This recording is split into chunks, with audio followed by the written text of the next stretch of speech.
سلامونه نیکی هیله و احترامات فضل وهاب سواتي ستاسو ورور یو ځل بیا نیغ په نیغه ستاسو سره مخاطب یم. زمونږ عبدالله جي صاحب راغلی دی د سوات نه، دلته هم دغه فرش ګاډی موله ورکړو.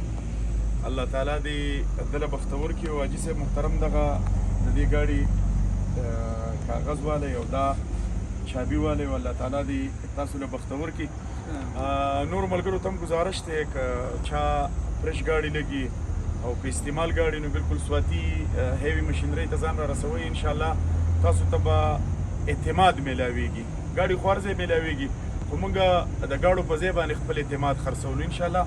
حاجي صاحب محترم هم په ناوله ځل باندې راغلی دی او زمونږ دلته چې کوم خدمات دي هغه یې ولیده او تاسو ټولو ته وایم چې تاسو راشئ یو ځل دلته سواتي هیوي مشینرۍ کې سودا وکړئ. تاسو بیا بل طرف ته نه ځئ، که زاړه ګاډي هم لګي که نوي هم لګي که په تصویر هم لګي. حاجي صاحب تاسو ته ډېر ډېر مبارک شه او انشاءالله تاسو به خوشحاله او دعاګو یو چې الله تعالی تاسو له بخته ورکړي. مهرباني جي.